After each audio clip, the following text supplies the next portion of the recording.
दोस्तों नमस्कार। जैसा मैंने आपसे वादा किया था कि जो अमेरिका और भारत की डील हुई है, इसके हर पहलू पे हम डिटेल में चर्चा करेंगे। जैसे जैसे जानकारी सामने आएगी, मैं आपके सामने उसका कंप्लीट एनालिसिस, उसका टेक्निकल, लीगल, इकोनॉमिक इम्पैक्ट और उससे फिर भारत की अर्थव्यवस्था में क्या असर पड़ेगा, मैं इसकी चर्चा आपके साथ करता रहूंगा। अभी तक जो हमारे सामने जानकारी आई, उस पे मैंने आपके लिए कम से कम 4 वीडियो ऑलरेडी बना दी। अगर आपने नहीं देखा है, तो प्लीज उन वीडियोस को देखते रहिए, क्योंकि आने वाले दिनों में जैसे जैसे टेक्निकलिटीज बढ़ेंगी और जानकारी सामने आएगी, तो आपको बैकग्राउंड पता होना चाहिए। नहीं तो आधी अधूरी जानकारी बगैर तथ्यों को जाने हम अगर इंटरप्रिटेशन करेंगे या ओपिनियन बनाना शुरू करेंगे, तो या तो हम सरकार की तारीफ करेंगे या हम सरकार को क्रिटिसाइज करेंगे और हकीकत हमें बाद में समझ में आएगी। कहने का मतलब यह है कि हमें जागरूक होना जरूरी है और मेरा यही प्रयास है कि आप तक जो भी जानकारी है, जितना मेरा अनुभव है, जो मेरा एक्सपर्टाइज है, उसका इस्तेमाल करके मैं आप तक सही जानकारी पहुंचाऊं। यही इस पूरे चैनल का उद्देश्य है। इसीलिए आप देखेंगे कि मैं गॉसिप नहीं करता, मैं कोई बिना तथ्यों के बात नहीं करता हूं, क्योंकि आप जब मेरे साथ जुड़े हैं तो आप तक तथ्य पहुंचाना ये मेरी नैतिक जिम्मेदारी है, ताकि आप अपने लेवल पे उन तथ्यों को देखें, अपने हिसाब से एनालाइज करें और जो आपका निष्कर्ष हो आप साझा कर सकते हैं या अपने तक भी रख सकते हैं। आज जो इंपॉर्टेंट बात है दोस्तों, जिसकी मैं चर्चा करने वाला हूं, वो है कि खेती में जो प्रावधान अभी तक सामने आए हैं, उसमें क्या चीज है। एक सेक्टर, बाकी चीजों में मुझे दिक्कत नहीं है। सबसे इंपॉर्टेंट चीज है कि हम सोयाबीन का तेल लेंगे, निश्चित रूप से ड्यूटी फ्री तेल आएगा, दबाव तो कुछ पड़ेगा, लेकिन हम पाम ले रहे हैं, बाकी चीजें ले रहे हैं, तो डोमेस्टिक इकोनॉमी को, डोमेस्टिक इंडस्ट्री को, प्रोडक्शन एंड प्रोडक्टिविटी पे ध्यान देना पड़ेगा। अभी तक हम व्यापार में क्या करते हैं कि हम माल लेते हैं और बेचना शुरू कर देते हैं। हम कभी भी बैकवर्ड इंटीग्रेशन में ध्यान नहीं देते। और सरकार भी जब लगता है कि महंगाई ज्यादा है तो खुद ही कस्टम ड्यूटी जीरो कर देती है। तो अगर आज ट्रंप के कहने पे आपने ड्यूटी जीरो करी है, तो कोई नई बात नहीं है। इसीलिए मेरा ये कहना कि ऑयल को लेकर मैं बहुत ज्यादा चिंतित नहीं हूं। हाँ, उसके अलावा जो दूसरा मुद्दा है वो है हमारे यहां डीडीजीएस का आयात। इसको लेकर मेरी चिंता ज्यादा गंभीर है। इसको हम थोड़ा सा समझ लेते हैं। दोस्तों, जो डीडीजीएस है, जो डिस्टिलरी में जब इथेनॉल बन जाता है, उसके बाद जब मक्के से इथेनॉल निकल जाता है और जो बाकी बच जाता है बायोमास, उसको हम डीडीजीएस बोलते हैं, डिस्टिलरी ड्राइड ग्रेन सॉल्यूबल्स। ये होता है डीडीजीएस की पूरी फॉर्म। इसका मतलब इथेनॉल निकालने के बाद जो बच जाता है वो सब डीडीजीएस है। जैसे हम दूध में से पनीर निकालते हैं, पानी अलग कर देते हैं, और तो जो बच जाता है उसको हम पनीर बोलते हैं। इसी तरह से जब इथेनॉल निकल जाता है, जो बच जाता है, उसको हम डीडीजीएस बोलते हैं। डीडीजीएस हम भारत में भी पैदा करते हैं। हम पैदा करते हैं डीडीजीएस मक्के से, हम डीडीजीएस पैदा करते हैं चावल से, हम बाकी जो इथेनॉल है उसमें हम बाकी कोई भी कार्बोहाइड्रेट जैसे शुगर केन है या मोलासेस है, हम उसका भी इस्तेमाल करते हैं। और बाकी देशों में आलू से भी इथेनॉल बनता है और भी कई पदार्थ हैं जो सस्ते हैं, उनसे वो बना लेते हैं। चिंता की बात कहां है, इसको समझते हैं। दोस्तों, आज अमेरिका में जो डीडीजीएस बनता है वो बनता है जीएम मक्के से, जीएम कॉर्न से।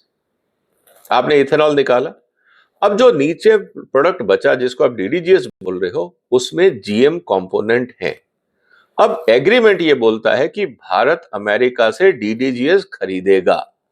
अब यहां चिंता की बात है, क्योंकि इस डीडीजीएस के अंदर जीएम कंपोनेंट है। भारत सरकार के कानून जीएम डीडीजीएस को अलाउ नहीं करते हैं एज ऑफ टुडे। अब अमेरिका ने क्या बोला है, आप कानून बदलिए ताकि हम व्यापार कर सकें। अब सवाल इस बात का है कि क्या भारत सरकार डीडीजीएस को इंपोर्ट करने के लिए जीएम कौन से बना हुआ डीडीजीएस परमिट करेगी? इसको समझना और इस पे क्लैरिटी जरूरी है। अगर भारत सरकार ने मान लीजिए ये कह दिया कि हाँ, हम जीएम कॉर्न का डीडीजीएस खरीदेंगे, अब इसके इम्प्लीकेशन क्या होंगे उसको हम जरा समझ लेते हैं। सबसे पहले हम क्या बोल रहे हैं कि ये जीएम का डीडीजीएस है और जीएम डीडीजीएस हम हिंदुस्तान में आज परमिट नहीं करते हैं। 2 साल पहले इमरजेंसी कंडीशन में जब भारत में सोया मील नहीं था, तब हमने एक बार स्पेशल परमिट में जीएम सोया परमिट किया था, एक बार। और स्थिति ये रही कि हमें सिर्फ लिमिटेड क्वांटिटी में आयात करने का मौका मिला, वो भी एक बार। उसके लिए मैं पोल्ट्री उद्योग की तरफ से एनवायरमेंट मिनिस्ट्री गया, डिटेल्ड रिप्रेजेंटेशन दिया, उनको सब कुछ समझाया, तो उन्होंने अंडर कंपल्शन कि किसान बर्बाद ना हो, इसलिए एक मुश्त उन्होंने परमिशन दी और थोड़ा बहुत जीएम, उस समय डीओसी आया, सोया डीओसी, ताकि डोमेस्टिक किसानों जो थे, भारत के किसान थे, उनको सस्ते दाम पे पोल्ट्री फीड मिल सके। ये पर्पस था। अब स्थिति यह है कि अगर डीडीजीएस, जीएम कॉर्न का डीडीजीएस भारत आता है तो आपको कानून बदलना होगा। इसका मतलब लगातार कॉर्न डीडीजीएस भारत आएगा, और वो भी जीएम क्रॉप से, अगर वो अमेरिका से आता है। पहला मुद्दा तो यह है कि क्या नॉन जीएम कॉर्न का डीडीजीएस आएगा या कॉर्न का, सरकार को ये क्लैरिफाई करना चाहिए। अगर मान लीजिए सरकार ने कहा नहीं, जो जीएम कॉर्न है उसका डीडीजीएस आएगा, तो इसका मतलब अब समस्याएं कई गुना बड़ी हो जाएंगी। अब होगा क्या? एक तो आपने डीडीजीएस लाए, मतलब आपने इन प्रिंसिपल अप्रूव कर लिया कि जीएमओज हम भारत में ला सकते हैं। अब आप कहेंगे कि हम सीड नहीं ला रहे हैं, हम उसके प्रोडक्ट ला रहे हैं, तो जर्मिनेशन की प्रॉब्लम नहीं होगी। अगर ये लॉजिक देते हैं तो मेरा दूसरा लॉजिक ये आता है, तो फिर हम जीएम सोया का सोया डीओसी भी परमिट करेंगे क्या? क्योंकि अब कोर्ट में जाके ये कहना सरकार को, या अंतरराष्ट्रीय मामलों में या डब्ल्यूटीओ में जाके, जब मान लीजिए ब्राजील या अर्जेंटीना या बाकी देश अब भारत से कहेंगे कि हमारा भी जो जीएम सोया है उसका जो डीओसी है, डी ऑयल्ड केक, उसको परमिट करिए, तो आप क्या जस्टिफिकेशन देके रोक पाएंगे? क्योंकि आपने तो जीएम कॉर्न को अलाउ कर ही दिया। जब आपने जीएम कॉर्न का डीडीजीएस अलाउ कर दिया और उसमें भी जीएम कंपोनेंट है, तो बाकी जितने प्रोडक्ट हैं जिनमें जीएम है, आप उसको कैसे रोकेंगे? इसका मतलब ये है कि आपको फिर बाकी जो फीड आइटम हैं उनमें भी परमिट करना पड़ेगा। फिर चाहे वो जीएम कनोला का केक हो, चाहे वो आपका जीएम सोया का केक हो, आपको वो भी परमिट करना पड़ेगा, क्योंकि आपके पास कोई साइंटिफिक आर्ग्यूमेंट या जस्टिफिकेशन नहीं रह पाएगा। ऐसी स्थिति के अंदर आज की स्थिति अगर हम देखें तो अंतरराष्ट्रीय बाजार में जितने भी जीएम के फीड मटेरियल हैं, वो भारत में जो फीड मटेरियल है उससे 10 से 15 रुपए पर किलो सस्ता है। और हम बात कर रहे हैं जीरो ड्यूटी पे इंपोर्ट करने की। तो पहले हम तेल इंपोर्ट कर रहे हैं, फिर हम सोया मील या डीडीजीएस इंपोर्ट कर रहे हैं, तो निश्चित रूप से इसका जो घातक प्रभाव है वो भारत के ऑयल सीड सेक्टर पे पड़ेगा। क्योंकि कोई भी कंपनी फिर किसान से क्यों बीज खरीदेगी, मतलब उसका ग्रेन आउटपुट क्यों खरीदेगी? फिर मेरे को तेल चाहिए, एक व्यापारी बाजार से तेल खरीद लेगा अमेरिका से, और दूसरा जो फीड इंडस्ट्री है वो अमेरिका से फीड खरीद लेगी, उनको सस्ते में मिल जाएगा, ऊपर से सब्सिडी होगी।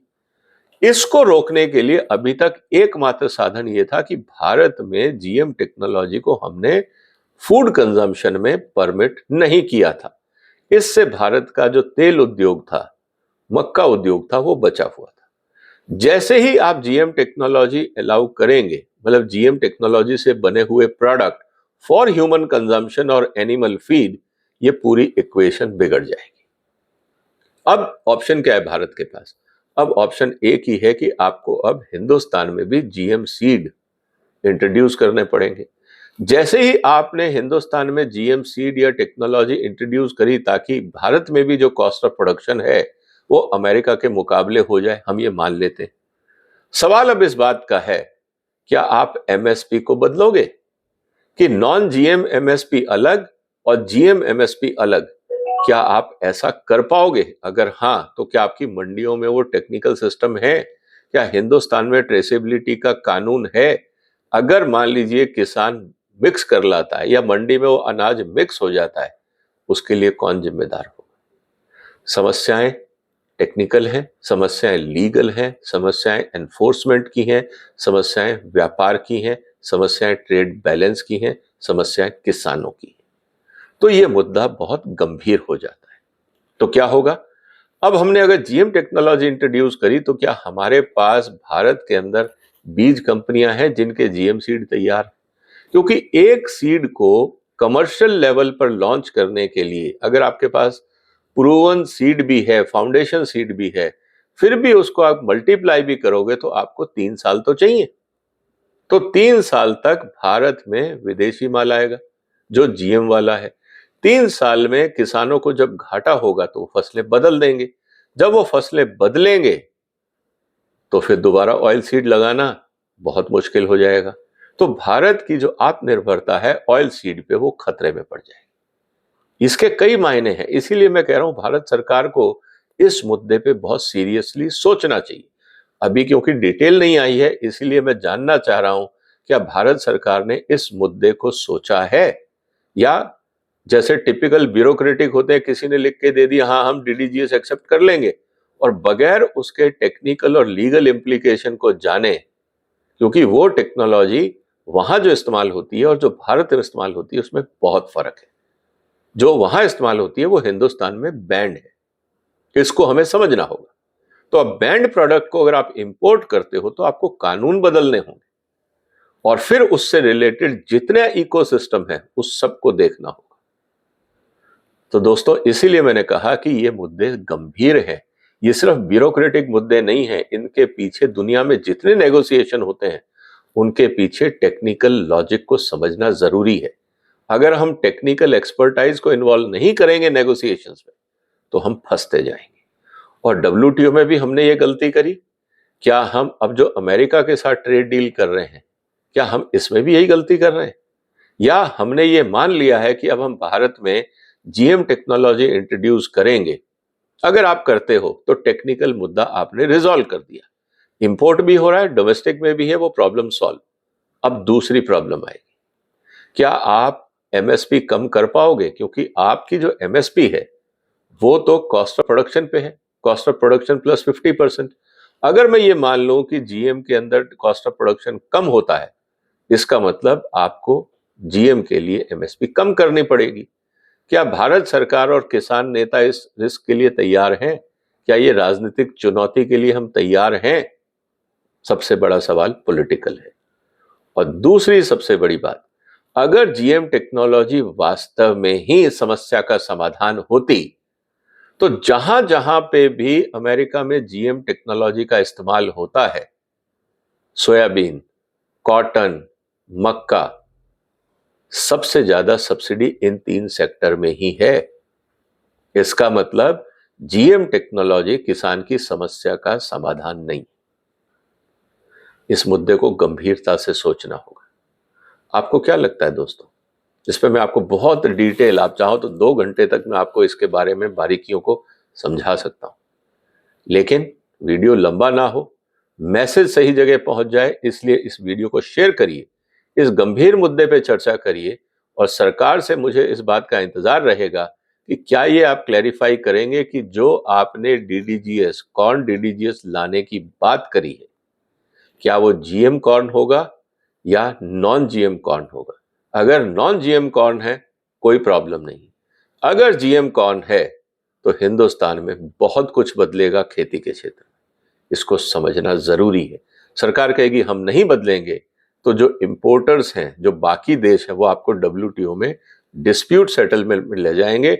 आपके पास कोई जस्टिफिकेशन नहीं होगा अपने आप को बचाने का। इस बात को समझना। उम्मीद है दोस्तों इस गंभीर मुद्दे पे आप भी आपस में चर्चा करेंगे, सरकार भी इसके बारे में सोचेगी। इस वीडियो को शेयर करिए, इस चैनल को सपोर्ट करिए, सब्सक्राइब करिए अगर नहीं किया है तो, क्योंकि ये जरूरी है कि हम इस तरह की गंभीर चर्चाएं करें। मुझे नहीं लगता इस मुद्दे पर आपको किसी और यूट्यूब चैनल या मीडिया पे सुनने को मिलेगा। इसीलिए ये मेरा फर्ज है कि मैं आपको सही जानकारी देता रहूं।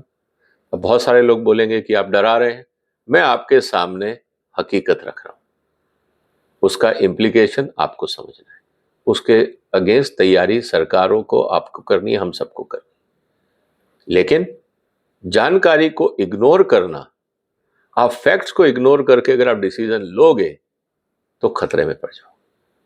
मैं उस खतरे में देश को या देशवासियों को नहीं डालना चाहता। जितनी मेरी क्षमता है वो मेरा प्रयास जारी रहेगा। आपने वक्त निकाला, आपका धन्यवाद। वीडियो को शेयर करिए, जो भी आपके विचार हैं कमेंट बॉक्स में लिखिए और फिर मुलाकात होगी। फिलहाल वंदे मातरम।